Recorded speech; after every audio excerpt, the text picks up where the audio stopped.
interpret dreams? Sometimes. How do you feel when you wake up from these dreams? They scare me a bit. Yeah, of course I'm scared of dying. Isn't everyone scared of dying?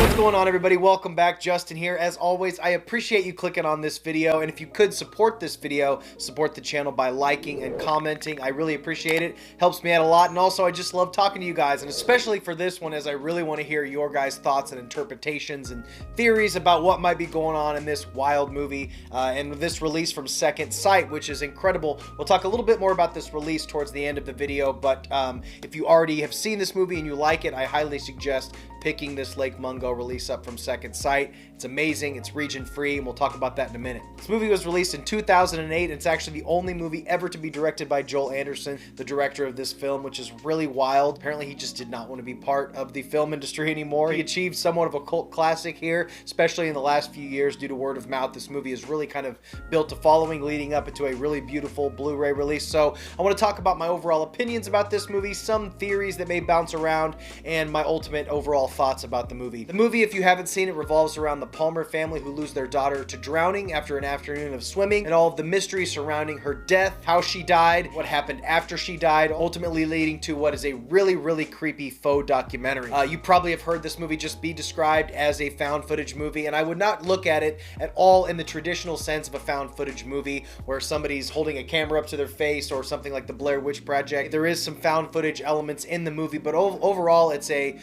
shockingly convincing true crime documentary or supernatural documentary. I think if you caught this late at night and you were watching it before all the supernatural stuff started to happen, you would think you're just watching a Netflix true crime documentary. It really plays it that straight. The performances are so unbelievably realistic. The director, how he achieved these performances is really incredible. The authentic look with the B-roll, with the way it's shot, the different types of cinematography that they used. It's really just a fascinating process how they made this movie. The actors knew where these interviews needed to go, they knew where the story was going, but they didn't have dialogue written for them specifically. So because they found good actors who understood the story, understood their characters, they were able to improvise essentially this really authentic, emotive dialogue, and it just works so well for them to achieve this unbelievably realistic documentary style. Another example of how they achieve this super realistic documentary style was in this news footage. They have a news footage kind of like you'd see on any news channel, local news, where they go and interview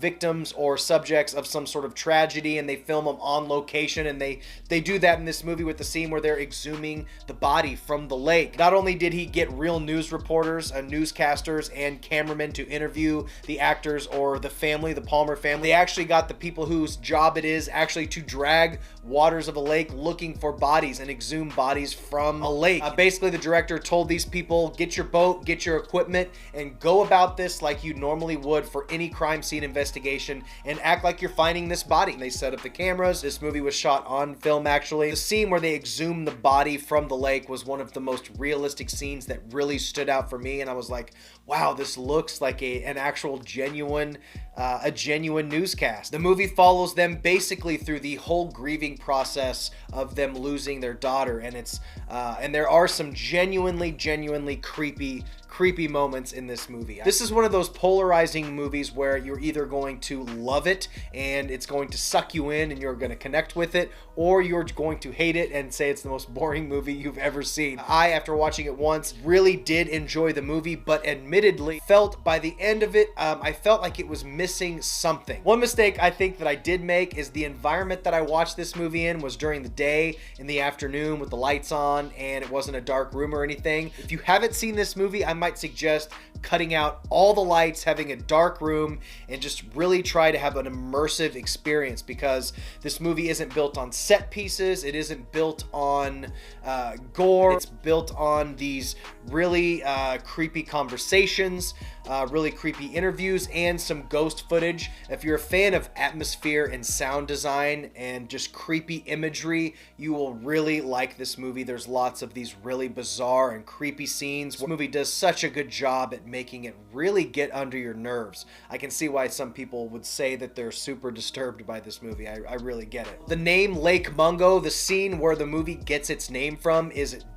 by far one of the creepiest scenes I've seen in a movie in a really, really, really long time. It's sort of a reveal. I know I said this movie isn't a found footage movie, and essentially it's not, but there is some found footage things. They find this young girl's phone, and some of the footage that Alice, the girl who died, had on her phone that she for some reason buried, which is another creepy aspect of it. The footage on this phone is genuinely creepy, and it's pretty terrifying. I can see that scene really getting under some people's skin. Now, going into the story and the explanations and the theories on this movie, there is a lot of them. What happened to Alice? How did she really die if she didn't die the way they say she did? How does a situation that happened with the neighbor and his wife, that's all I'm gonna say, maybe play into this scenario? Why she died? How does it play into the aftermath of this situation? I think a lot of the stir about the conversation of this movie, why it's became a cult following, is so many ways that you could theorize on what actually happened. It's a lot to dive into. I can't wait to watch this again, listen to the commentaries.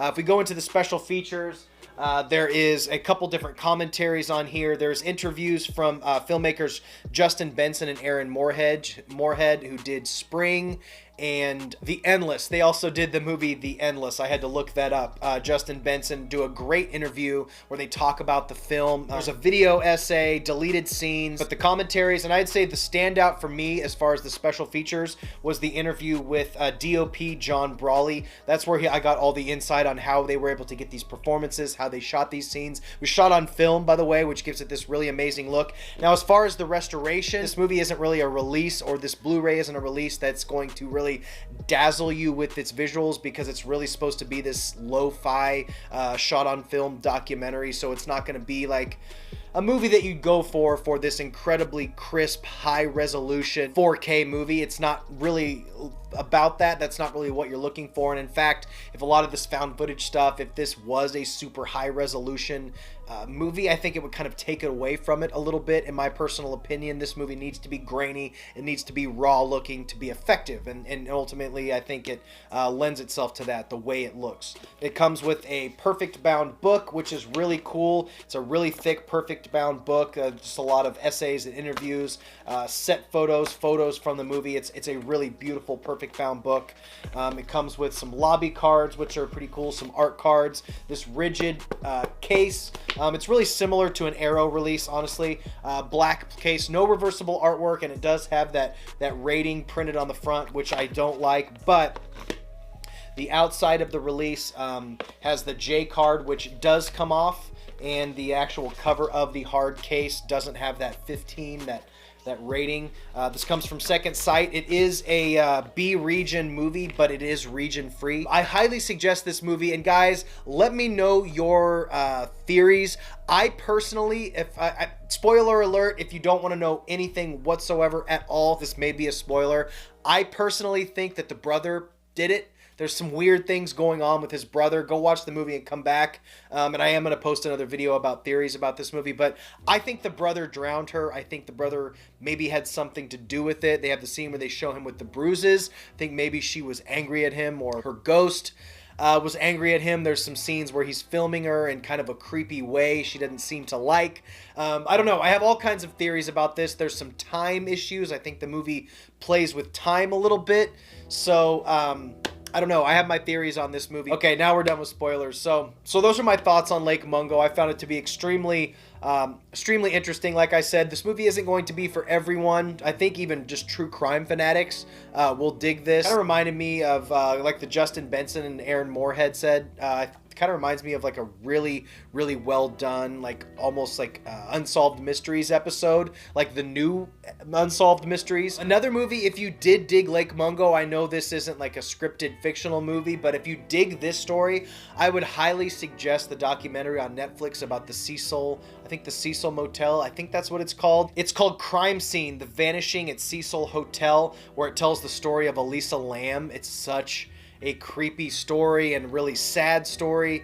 But I think if you like this movie, definitely check out that documentary, because like I said, Lake Mungo is really reads more of a documentary than a horror movie or a found footage movie. So guys, that is my discussion on Lake Mungo. Let me know your thoughts below. Please like this video, share my other content, share this video, all that good stuff. And I think we're done here, guys. I appreciate it. Stay weird, always be yourself, and we'll see you in the next one. Bye. I love movies. Gosh, I love movies. I love watching them, and I love making them.